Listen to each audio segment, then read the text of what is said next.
नमस्कार दोस्तों, मैं सीआर सिल्वर स्वागत करता हूं अल्फाबेट 27 ई एकेडमी पे। होप सो आप मस्त होंगे, तंदुरुस्त होंगे, पढ़ाई आपकी जबरदस्त ढंग से चल रही होगी। आज एक बहुत बड़ी खुशखबरी है उन लोगों के लिए जो सिविल सेवा के लिए तैयारी कर रहे हैं। आरपीएससी ने एक नोटिफिकेशन जारी किया है लगभग 905 पदों के लिए। आरएस की वैकेंसी का नोटिफिकेशन है वो आउट हो चुका है। तो जो भी एस्पायरेंट है जिनका सपना सिविल सेवा है उनके लिए एक बहुत ही बड़ी खबर है। तो अगले कुछ मिनटों में मैं आप लोगों से डिस्कस करूंगा कि नोटिफिकेशन में कुछ खास बातें हैं। फॉर्म भरने से पहले आप उस पर थोड़ा सा ध्यान दीजिएगा। इसके अलावा अगर एग्जाम मेरा सितंबर अक्टूबर नवंबर के लगभग होता है तो जो एस्पायरेंट है उनका स्ट्रेटजी क्या रहेगा, एक प्रॉपर पथ है उसको अपन फॉलो करेंगे तो प्रीलिम्स इजीली अपना निकल जाएगा और फिर अपना टारगेट रहेगा वो मेंस रहेगा। या प्री के साथ साथ हमें मेंस के बारे में कुछ सोचना चाहिए या नहीं सोचना चाहिए, तो अगले कुछ मिनटों में अपन एक बार इन सब पे डिस्कस करेंगे। तो सबसे पहले चर्चा करते हैं कि 905 पदों को कैसे बांटा गया है। स्टेट सर्विस के जो पद है वो 424 रखे गए हैं और जो अलाइड सर्विस है उसके पद है वो 481 रखे गए। फिर उन 481 में जो आरटीएस के पद है, जो राजस्थान तहसीलदार सर्विस है उसके 102 पद है। उनका क्योंकि जब अपन वरीयता का क्रम भरते हैं ना तो उसको भी अपन काफी ऊपर भरते हैं, ठीक है। तो उसको भी अगर ऊपर अपन ऐड करें तो लगभग 550 पदों के लिए अपना जो रहेगा वो संघर्ष रहेगा। अपन को इतना नहीं सोचना है कि मुझे क्या मिलेगा, अलाइड क्या होता है, स्टेट सर्विस क्या होता है, डजंट मैटर।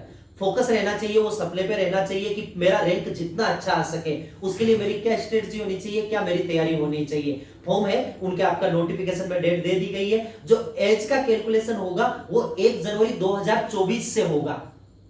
1 जनवरी 2024 को मिनिमम आपका 21 साल की आयु होनी चाहिए, मैक्सिमम आपका 40 साल की आयु होना चाहिए। अधिकतम आयु सीमा में जो 5 साल की छूट है वो एससी एसटी ओबीसी को दी गई है। महिला वर्ग जनरल वालों को 5 साल की छूट है, बाकी वालों को कैटेगरी वाइज 5 और जुड़ेंगे तो 10 साल की छूट हो जाएगी। ये ऑल ओवर है, अधिकतम में छूट है, न्यूनतम में कोई छूट नहीं है। 1 जनवरी 2024 आप ग्रेजुएट होने चाहिए और उसी के बेस पे अब डिस्कस करते हैं कि करना क्या है।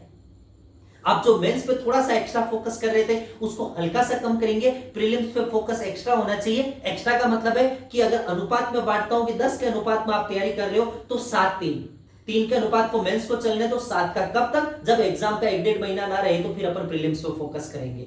प्री क्लियर हो जाएगा, नाम मात्र का पोर्शन होता है, एक 150 सवाल 200 नंबर का आपका पोर्शन आता है। कैसे बंटा होता है थोड़ा सा मैं डिस्कस करता हूं। राजस्थान जीके लगभग 40 से 42-43 सवाल तक का पोर्शन होता है, वो राजस्थान जीके का होता है। इकोनॉमिक सर्वे है, करंट अफेयर्स है, पॉलिटी है, ज्योग्राफी है, हिस्ट्री है, कल्चर है, ये सारा का सारा पोर्शन आपका मिलता है राजस्थान जीके में।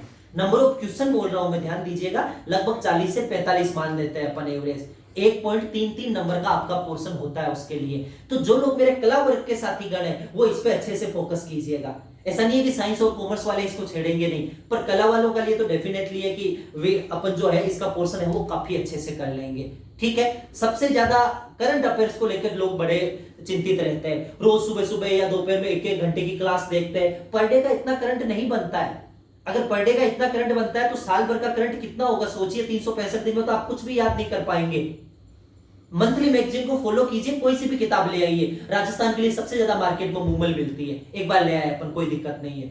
मूमल पे फोकस कीजिए। मंथली करंट से, क्योंकि करंट्स और इको का काफी पोर्शन है, इकोनॉमी स्पेशली सर्वे का पोर्शन उसको अपन करंट में मान सकते हैं, उसका रहेगा। उसके बाद में ज्योग्राफी का वेटेज रहता है, फिर आपका कल्चर का वेटेज रहता है और कुछ क्वेश्चन आपके हिस्ट्री के भी देखने को मिलता है। जो मेरे साइंस वाले विद्यार्थी है, साइंस और टेक पे फोकस कीजिएगा भाई। मान के चलिए कि साइंस और टेक्नोलॉजी का जो पोर्शन है उस पर थोड़ा सा फोकस कीजिएगा, इजी वे में आप लोग कर लोगे। टेक्नो पे फोकस कीजिए, जनरल साइंस पे फोकस कीजिए, उससे अपना काफी सवाल ज्यादा नहीं तो अपन मान के चलिए कि 20-25 सवाल वहां से निकाल लेंगे, ठीक है। इसके अलावा रीजनिंग और मैथ सबसे ज्यादा नैया पार करने वाला पोर्शन यही रहेगा भाई। मैथ हो सकता है आपको ना आए, बचपन से ही ना आए, मैथ का एक वो भी होता है। रीजनिंग की तो आपकी पहली क्लास है, पहली क्लास होता है एलकेजी यूकेजी, वही है रीजनिंग का। वो 10 सवाल अपने पक्का सही होने चाहिए। तो 20 सवाल आते हैं, कभी कभार 22 सवाल तक का पोर्शन आया है तो 20 में मान सकता हूं मैथ रीजनिंग का कंफर्म आपको देखने को मिलता है। अगर आपका मैथ थोड़ा भी ठीक है तो अपना वो पोर्शन 18-19 तक ले जाएंगे अपन। मैथ में थोड़ा सा भी वीकनेस है तो रीजनिंग तो पूरा सही होगा ही होगा, उसमें अपन थोड़ा सा देख लेंगे, ठीक है। इसके अलावा इंडियन हिस्ट्री है, पॉलिटी है, वो आप पढ़ ही रहे हो। एक्स्ट्रा चीजें, एक्स्ट्रा एफर्ट की जरूरत नहीं है। किताबें मत बदलिए बार बार कि मैं क्या पढ़ूं कैसे पढ़ूं। जो बुक्स आपके पास है, जो आपके क्लास नोट्स आपके पास है, यू जस्ट फॉलो दैट, उसी पे फोकस कीजिएगा। प्रीलिम्स इजीली हो जाएगा। आप लोगों को कट ऑफ आपको पता होगा कि 150 में से 60 सवाल 59 सवाल ये कट ऑफ जाता है प्रीलिम्स का। मैं मानता हूं कि टारगेट रखिएगा 75 सवाल, 50% मुझको पेपर अटेम्प्ट करना है। राजस्थान जीके का पोर्शन की बात करता हूं, 40-42 में से मैं कितना भी घटिया लेवल की तैयारी कर रहा हूं, एवरेज तैयारी कर रहा हूं, मैं 20 से 22 सवाल अटेम्प्ट कर लूंगा। मैथ रीजनिंग के 15 सवाल मैं इजीली अटेम्प्ट कर लूंगा। करंट अफेयर्स, इंडियन पॉलिटी की बात करता हूं, इंडियन ज्योग्राफी की बात करता हूं, 10-10 सवाल भी मैं मानता हूं तो 20 सवाल मैं वहां से निकाल लूंगा। और रीजनिंग मैथ का मैं पोर्शन आपको बता चुका हूं। साइंस टेक जनरल साइंस का पोर्शन है, उसमें से मैं थोड़े बहुत 10-15 सवाल निकाल लूंगा। हो गया प्रीलिम्स क्लियर। मेंस को साथ साथ लेते हुए चलिएगा, लिखने का प्रैक्टिस रखिएगा, क्योंकि पिछली बार की तरह अगर समय कम मिला तो मामला गड़बड़ हो जाएगा। तो 10 के अनुपात में 7 प्रीलिम्स को दीजिए, 3 का पोर्शन है, रोज जरूर आप मेंस को दीजिए, लिखिए सवालों को, लिख लिख के पढ़िए। प्री निकालना मुश्किल नहीं है, भीड़ रहेगी लगभग 6 से 7 लाख, उसमें से अगर बात करता हूं तो 15 से 18 हजार लोग हैं वो पास होंगे प्रीलिम्स में। वैसे जो रूल है वो उसके अकॉर्डिंग तो बात करता हूं तो 13,500 है, पर कोर्ट वोट पहुंच के 2-4 हजार बढ़ जाते हैं हर बार, तो वहां पास होंगे। उसके बाद में बात करते हैं मेंस के लिए। मेंस में अपन लगभग 18,000 लोग भिड़ेंगे और उसमें से जो इंटरव्यू के लिए लगभग अपन 2,000 लोग मिलेंगे। कठिन नहीं है, पहली बार में भी लोग आरएस बनते हैं, ध्यान दीजिएगा। कोई यूं नहीं होता आरएस बनते उनके सींग होते, एक फोबिया होता है कि यार मेरा तो पहला अटेम्प्ट है, मेरा सिलेक्शन होगा, मेरा सिलेक्शन नहीं होगा। इन सब बातों को छोड़िए, वो आपका काम नहीं है, आपका काम है सिर्फ किताबें। अपने पास बुक्स के अलावा कोई ऑप्शन नहीं है, ये बात गांठ बांध लो। आपके पास एकमात्र ऑप्शन है, वो है किताबें, आप उसी को फॉलो कीजिए भाई।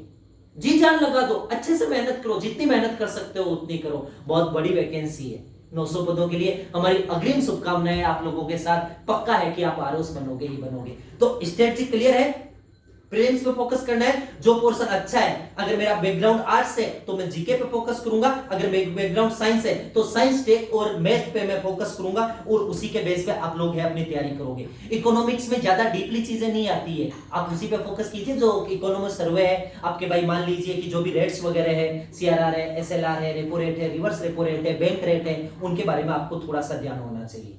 ठीक है, एक एवरेज ओवरव्यू मैंने आप लोगों को दिया है। फिर से आपको बहुत बहुत शुभकामनाएं, जी जान लगा दो। आरएस जो बनते हैं वो पहले अटेम्प्ट में भी बनते हैं। टारगेट होना चाहिए अपना 100 रैंक, 100 के अंदर अगर रैंक आता है तो सपने पूरे होंगे, सीधी सी बात है। जी जान लगा दो भाई। इतनी बड़ी वैकेंसी बहुत सालों बाद आई है, अब वापस कब आएगी पता नहीं है। एक आदमी के, एक एस्पायरेंट के जीवन काल में ये मौका 1-2 बार ही आता है, जितना अपन संघर्ष कर पाते हैं। ठीक है, फिर से बहुत बहुत शुभकामनाएं, जी जान लगा दो, सिलेक्शन तो होना ही है। धन्यवाद। वीडियो को ज्यादा से ज्यादा लोगों को पहुंचाइए, जिससे थोड़ा सा पुण्य बलन मिल पाए कि तैयारी कैसे करनी है, वैकेंसीज के नोटिफिकेशन में क्या है। धन्यवाद।